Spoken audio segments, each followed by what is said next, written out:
അല്ലാഹു സുബ്ഹാനഹു വ തആല ഒരു വർഷത്തിൽ ഒരു പ്രാവശ്യം നരകത്തിന് തന്റെ ശ്വാസം വിടാൻ അനുവാദം കൊടുത്തു. ഇത് കെട്ടുകഥയല്ല, ഇത് കഥയല്ല, മിത്തല്ല, ഐതിഹ്യമല്ല. ഇമാം മുസ്ലിം റഹിമഹുല്ലാഹു ഉദ്ധരിക്കുന്ന ഹദീസാണ്. അല്ലാഹു പറഞ്ഞു, നരകമേ, നിന്റെ ശരീരത്തിന്റെ ഉള്ളിലേക്ക് കിടക്കുന്ന ചൂടൊന്ന് വെളിയിലേക്ക് പോകാൻ വർഷത്തിൽ ഒരു പ്രാവശ്യം നരകത്തിന് അല്ലാഹു ശ്വസിക്കാൻ അനുവാദം കൊടുത്തു. വർഷത്തിന് 2 പ്രാവശ്യം നരകം ശ്വാസം വിടും.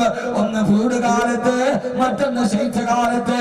അല്ലാഹുവിന്റെ റസൂൽ പറയാ, വർഷത്തിൽ ഒരു പ്രാവശ്യം നരകം ശ്വാസം വിടുന്നുണ്ട്. ആ ശ്വാസം വിടുന്ന ചൂടാണ് ഭൂമിയിലെ കാലടിക്കുന്നതെന്ന് ഹബീബായ നബിയുനാ റസൂലുള്ളാഹി സ്വല്ലല്ലാഹു അലൈഹി വസല്ലമ. അതുകൊണ്ട് സഹോദരങ്ങളെ, നരകത്തിന്റെ ശ്വാസം വിടുന്ന ചൂടാണ് ഭൂമിയിലെ ചൂട് വർദ്ധിപ്പിക്കുന്നത്. അല്ലാഹു പറയാ, ഈ രീതിയിൽ നീ നടന്നാൽ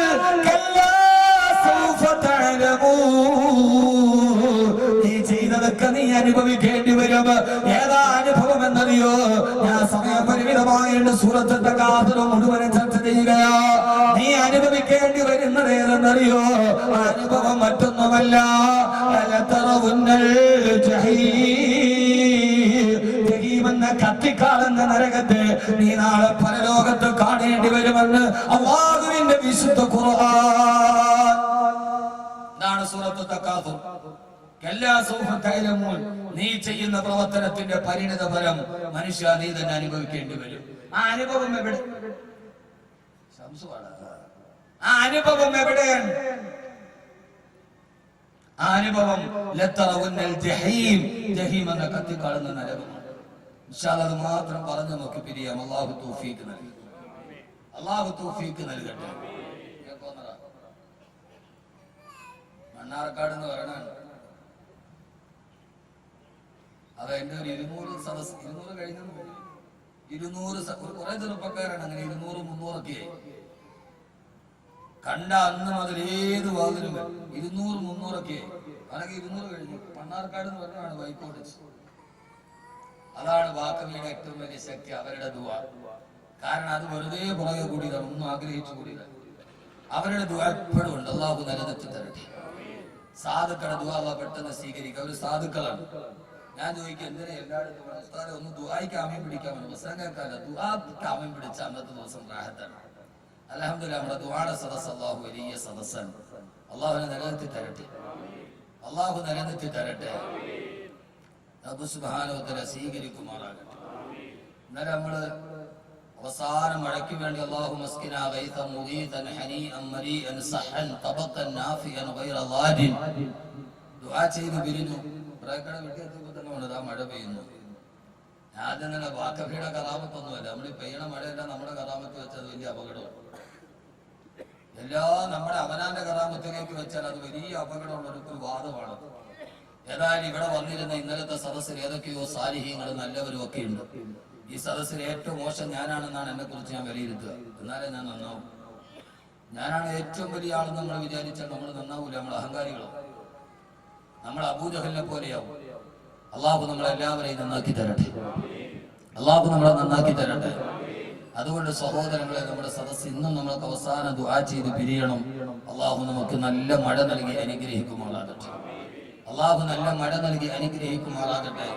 മനുഷ്യൻ എന്ന തെറ്റിലേക്ക് നടക്കുന്നുവോ അന്ന് അല്ലാഹു മഴയെ പിടിച്ചു നിർത്തുമെന്ന് നബിയുനാ റസൂലുള്ളാഹി. അല്ലാതെ ഓസോൺ ലെയറിന് സുഷിരം വീണതൊന്നുമല്ല, അത് വീഴാൻ തുടങ്ങിയിട്ട് കാലം കുറയായി. മനുഷ്യൻ എന്ന് മോശമാകുന്നുവോ അന്ന് അള്ളാഹുവിന്റെ അടുക്കൽ നിന്ന് മഴ പെയ്യിപ്പിക്കുന്നവൻ അവനാണ്. അള്ളാഹു ചോദിച്ചില്ലേ, അഫറഅയ്തും മാ തഹറുസൂൻ അഅൻതും അഫറഅയ്തുമുൽ മാ അല്ലദീ തശ്റബൂൻ അഅൻതും അൻസൽതുമൂഹു മിനൽ മുസ്നി അം നഹ്നുൽ മുൻസിലൂൻ. നിങ്ങൾ എന്താ കരുതിയത്? എല്ലാ പൊല്യൂഷനും ഒഴിവാക്കി ഓസോൺ ലെയറിന്റെ സുഷിരമൊക്കെ അടച്ച് മനുഷ്യരൊക്കെ നന്നായാൽ മഴ പെയ്യൂല? ഞാൻ പറഞ്ഞു പറ്റൂല. മഴ അള്ളാഹുവിന്റേതാണ്. അതുകൊണ്ടാണ് സൂറത്തുൽ വാഖിഅ അള്ളാഹു ചോദിച്ചത്, അഫറഅയ്തുമുൽ മാ അല്ലദീ തശ്റബൂൻ.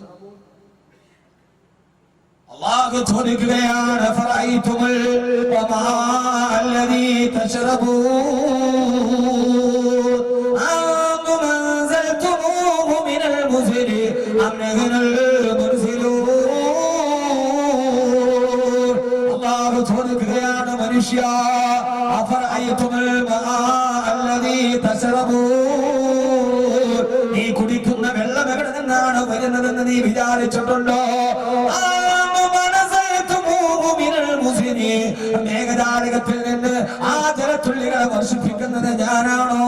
അതല്ല, അതല്ല, നീയാണോ മനുഷ്യ? ആകാശത്തും മഴ വർഷിക്കാതിരിക്കുന്നത്, ബിസിനസ്സുകളിലെ തടസ്സങ്ങൾ വരുന്നത്, എല്ലാ സമ്പത്തുകളുടെ കടലാവുകളെ പിടിച്ചു വെക്കുന്നത്, അതിലൊരു തെറ്റ് ചെയ്യാത്ത സാരികങ്ങൾ പോലെ പെട്ടുപോകും. മനുഷ്യ മനുഷ്യ, അത് നിന്റെ പ്രവർത്തനങ്ങളുടെ വൈകല്യം കാരണത്താലാണ്. ഈ തമ്മാടിത്തരം അവസാനിപ്പിക്കണേ. ഈ സൂറത്ത് തകാസുരന്റെ ഏറ്റവും പ്രധാനപ്പെട്ട ഒരു സൂത്രം മാത്രം അതിന്റെ ആശയം പറഞ്ഞ് അവസാനിപ്പിക്കുക. ഓരോ സഹോദരങ്ങളോട് സഹോദരിമാരോട് ഖബറിലേക്ക് പോകേണ്ടതാണെന്നുള്ള ബോധത്തോട് നാളെ കത്തിക്കാളുന്ന ജഹീം എന്ന നരകം, ആ നരകമേതെന്ന് അവസാനം ഇൻഷാ അല്ലാഹ് വിശദീകരിച്ച് നമുക്ക് പഠിക്കാം. നരകത്തിന് പോകും. വയമ്മിനുക്കും ഇല്ല വാരിദുഹാ കാന അലാ റബ്ബിക ഖത്മന ബഖിയാ. ആ നരകത്തിന്റെ മുമ്പിൽ ഓരോരുത്തരെയും കൊണ്ടുപോയി വെക്കുമ്പോ ഞാനത് അനുഭവിക്കേണ്ടവനാണ് റബ്ബേ. എന്റെ ജീവിതം അവസാനിക്കുമല്ലോ എന്ന ഒരു ബോധം നമ്മുടെ മനസ്സിലുണ്ടാകണേ. ആറടി മണ്ണിലേക്ക് കൊണ്ടുപോയി വെച്ച് കഴിഞ്ഞാൽ അവന്റെ ശരീരം മണ്ണിലോട്ട് ചേർന്ന് കഴിഞ്ഞാൽ അതുപോലെ അവസാനിപ്പിക്കില്ല മനുഷ്യ. അതുകൊണ്ട് അവസാനിക്കില്ല മനുഷ്യ.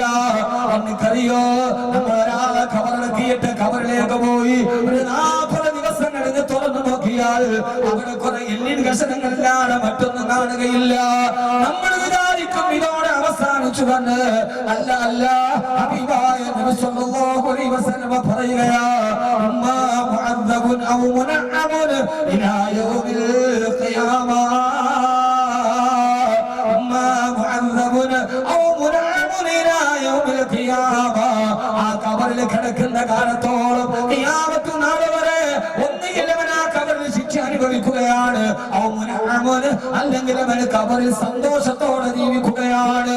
ഒന്നുകിൽ അവൻ ശിക്ഷ അനുഭവിക്കുന്നുണ്ട്, അല്ലെങ്കിൽ അവൻ ജീവിതത്തിൽ ചെയ്ത നന്മകളുടെ സന്തോഷം അവൻ ഖബറിൽ അനുഭവിക്കുന്നുണ്ടെന്ന് ഹബീബായ നബിയുനാ റസൂലുള്ളാഹ് സല്ലല്ലാഹു അലൈഹി വസല്ലമ.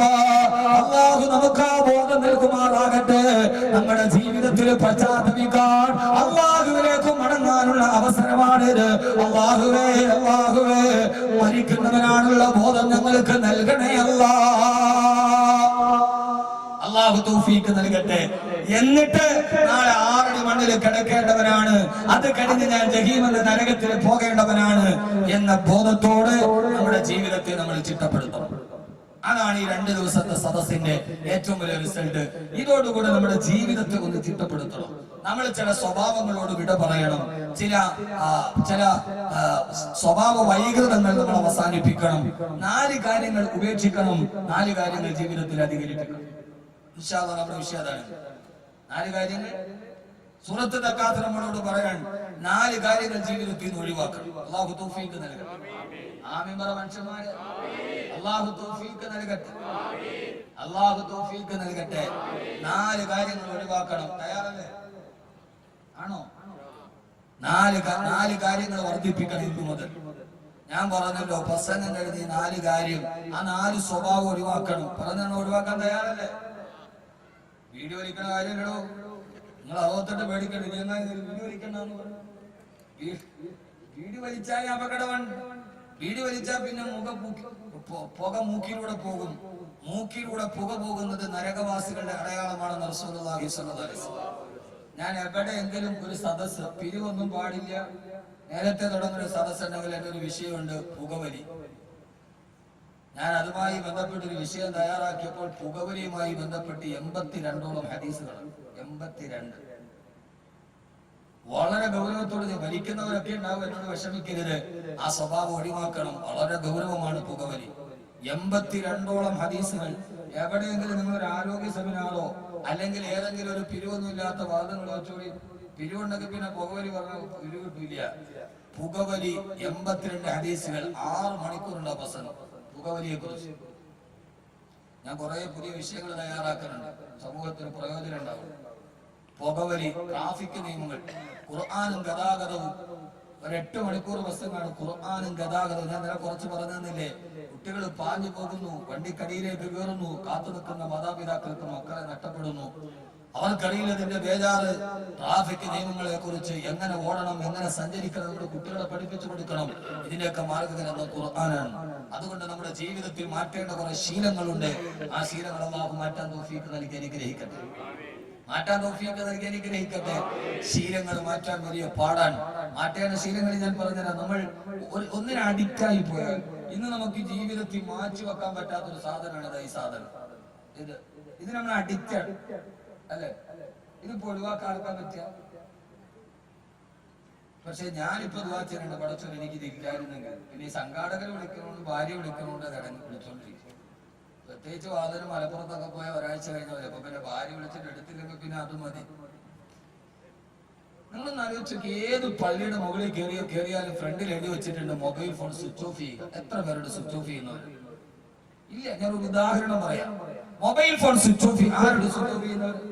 അപ്പൊ നമ്മളതെടുത്ത് വൈബ്രേറ്റ് സൈലന്റ് മോഡിലാണ് സ്വിച്ച് ഓഫ് ചെയ്യും. ആരെങ്കിലും അപ്പൊ നമ്മൾ അതെടുത്തിട്ട് നേരെ സൈലന്റ് മോഡ്, വൈബ്രേറ്റ് മോഡിലാക്കും, പോക്കറ്റ് ഇടും. നിസ്കരിക്കാൻ വേണ്ടി കൈ കെട്ടി അല്ലാഹു അക്ബർ പറഞ്ഞ സർവ്വ ചിന്തയും മാറ്റി അൽഹംദുലില്ലാഹി റബ്ബിൽ ആലമീൻ ഫാത്തിഹ ഓതി അൽഹാഖു മുത്തഖാദിർ ഹത്താ സുറുത്തുൽ മഖാബിർ. എത്ര ഉന്നൽ ജഹീം, കത്തിക്കാളുന്ന ജഹീമിനെ, നരകത്തെ മുന്നിൽ കണ്ട് ഇഖ്ലാസോടെ നിസ്കരിക്കുമ്പോഴാണ് വൈബ്രേറ്റ് മോഡാണെന്ന്. അപ്പൊ കോള് വരും പോക്കറ്റ്. അപ്പൊ നമ്മൾ വിചാരിക്കും പടച്ചോനെ നേരത്തെ വിളിക്കാന്ന് പറഞ്ഞ ആളാണോ, അവനായിരിക്കോ? അള്ളാഹുവിന്റെ അടുക്കൽ നിന്ന് ചിന്ത മാറി, ചിന്ത നേരെ ദുനിയാവിലേക്ക് പോകും. തീർന്നോ നിസ്കാരം? എന്നാൽ ഒന്ന് സ്വിച്ച് ഓഫ് ചെയ്ത ഒരു ഇല്ല. പക്ഷെ സ്വിച്ച് ഓഫ് ചെയ്യാൻ പറ്റില്ല. ചില ആളുകൾ പിന്നെ എന്ത് ചെയ്യുന്നറിയോ, ഇത് നേരെ എടുത്തിട്ട് ആ സുജൂദിയുടെ ഭാഗത്തോട്ട് ഇടല. എന്നിട്ട് കൈ കെട്ടി അവർ നിസ്കരിച്ച് നേരെ സുജൂദി റുക്കൂയിൽ പോകുമ്പോ അപ്പൊ കോള് വരും. കോള് വരുമ്പോ അതിന്റെ ഡിസ്പ്ലേ എന്ന് പറഞ്ഞാൽ ഒരു മുസല്ലയുടെ വലിപ്പം ഉണ്ടാവും. ആ വലിപ്പത്തിലുള്ള മുസ്ലിം ഡെസ്ക്ടോപ്പിൽ ഏതായാലും 2 ഫോട്ടോ ഇല്ലാത്ത ആരാ ഉള്ളത്? ഒന്നുകിലും മക്കളുടെ ഉണ്ടാവും, വലിയുടെ ഭാര്യയുടെ ഉണ്ടാവും, അവനാന്റെ ഭാര്യ അല്ലെങ്കിൽ അയലോക്കക്കാരുടെ ഭാര്യയുടെ ഫോട്ടോ അതുമേലുണ്ടാവും. ആ ഫോട്ടോ, ഒരു കോള് വരുമ്പോ ആ ഫോട്ടോ ഇങ്ങനെ ഡിസ്പ്ലേയിൽ തെളിഞ്ഞ് കാണും. കുയിക്കണവും കാണും അവനെ കണ്ടാട്ടിയ അവന്റെ നിസ്കാരവും ബാത്തിലാകും. വലതുഭാഗത്തേക്കണവനും പോകും, ഇടതുഭാഗത്തേക്കണവനും എന്ന് പറയുമ്പോഴാണ് നല്ലൊരു പെണ്ണ് ചിരിച്ചോണ്ടിരിക്കുന്ന ഫോട്ടോ ഇങ്ങോട്ട് വരണത്. ഇതിനിപ്പോ ഏത് അറിയില്ല നോക്ക്.